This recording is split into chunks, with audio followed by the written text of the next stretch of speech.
Jama'a masu kallon mu barkanmu da warhaka, barkanmu da dawowa a cikin shirin namu na ciki lafiya baka lafiya.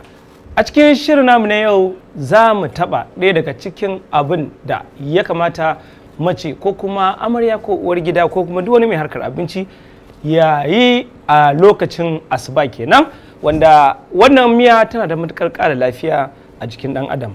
Wannan ba ta miya bace illa miyar ɗanyar kuɓewa, kamar yadda ake gani ga irin kuɓe da muke amfani da ita nan. Da ita za mu yi wannan miya, wanda kuma ana buƙatar wato daddawar yarabawa kamar yadda ake gani. Ga daddawar yarabawa nan wacce za mu yi amfani da ita a wannan miya, sannan ana buƙatar ɗanɗano wanda za mu sa a ciki, sannan ana buƙatar wato toka, wanda ita ce toka wadda ake amfani da ita a cikin wannan miyar kuɓewa. Wannan toka za ta taimaka wa kuɓewarki kika ta yi yauƙi, ta fita da kalarta, ta zama koriya shar. Saboda haka waɗansu suna gogewa, waɗansu suna yayyanka ta. Saboda haka mu wannan karan yayyanka ta za mu yi, za a ga yadda za mu ɗora ta ba ta ɓata lokaci ba. Ko kin makara wajen yin sahur, wannan kuɓewa nan da nan zaki da nan da nan zaki ki gama ki kada baiki a ci.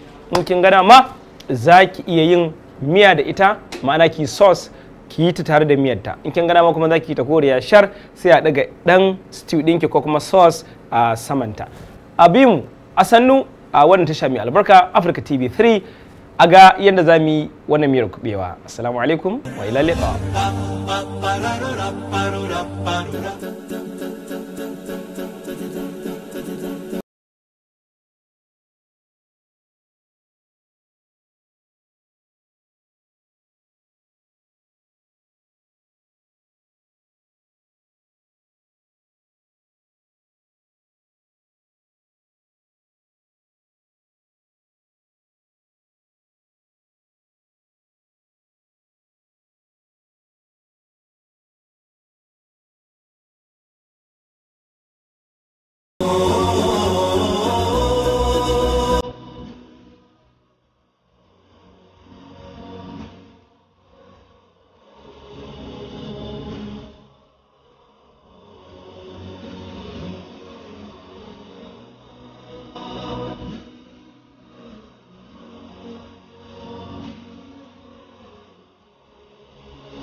Jama'a masu kallon mu barkamu da dawowa.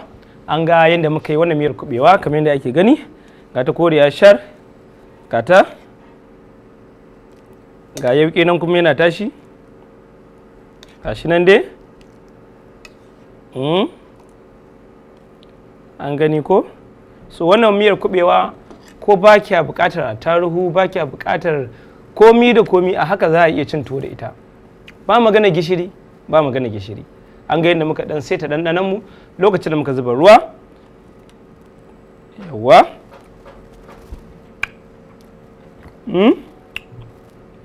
Assalamu alaikum wa ila liqa.